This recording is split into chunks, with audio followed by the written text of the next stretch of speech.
Hello everyone, welcome to the Bong tasty hub.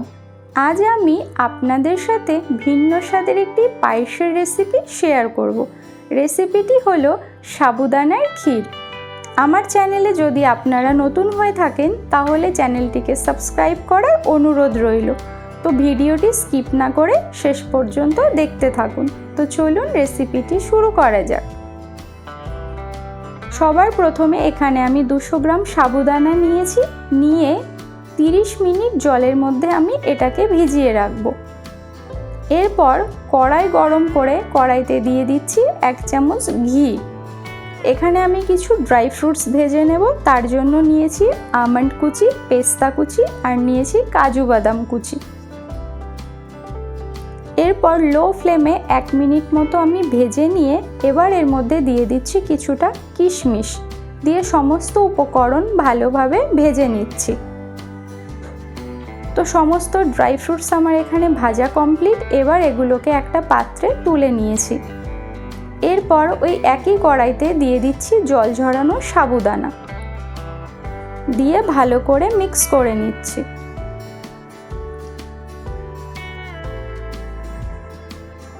Mix করার পরে এখানে দিয়ে দিচ্ছি 1 চামচ ঘি, দিয়ে লো ফ্লেমে আমি 2 মিনিট ভালো করে ভেজে নেব।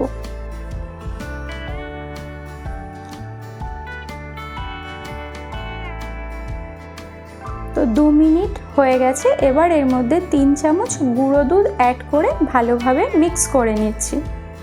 এই সাবুদানা শুধু যে খেতেই সুস্বাদু তাই নয়, এটি উপাদেয় বটে। সাবুদানা আমাদের হজম শক্তি বাড়ায়। এছাড়াও সাবুদানাতে প্রচুর পরিমাণে ক্যালসিয়াম ও ম্যাগনেসিয়াম থাকে, যা আমাদের হাড়কে মজবুত রাখতে সাহায্য করে। এবার আমি এর মধ্যে দিয়ে দিলাম 1/2 লিটার দুধ, দিয়ে ভালো করে মিশিয়ে নিয়ে এবার আমি এর মধ্যে দিয়ে দিচ্ছি 2টো তেজপাতা আর দিয়ে দিচ্ছি সামান্য এলাচ গুঁড়ো, দিয়ে ভালোভাবে মিক্স করে লো ফ্লেমে এটাকে আমি 20 মিনিট ফুটতে দেব। তো 20 মিনিট হয়ে গেছে, মোটামুটি 90% সেদ্ধ হয়ে গেছে। এবার এর মধ্যে দিয়ে দিচ্ছি চিনি। তো চিনিটা আপনারা আপনাদের স্বাদ মতো ব্যবহার করবেন। তারপর দিয়ে দিচ্ছি সামান্য একটু লবণ। এই লবণ দিলে পায়েসের স্বাদ আরও বেড়ে যায়। দিয়ে ভালো করে মিশিয়ে নিয়ে এর মধ্যে দিয়ে দিচ্ছি ভেজে রাখা ড্রাই ফ্রুটস, দিয়ে লো ফ্লেমে আবারও 5 মিনিট ফুটিয়ে নেব।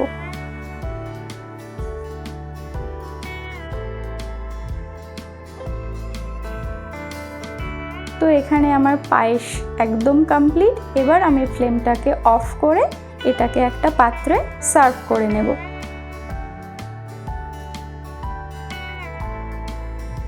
এরপর উপরে কিছু ড্রাই ফ্রুটস দিয়ে আমি গার্নিশ করে নিয়েছি। তো আমার রেসিপি যদি আপনাদের ভালো লেগে থাকে তাহলে লাইক, কমেন্ট আর শেয়ার করতে ভুলবেন না। তো সবাই ভালো থাকবেন, সুস্থ থাকবেন। দেখা হবে আবারও এক নতুন ভিডিওতে।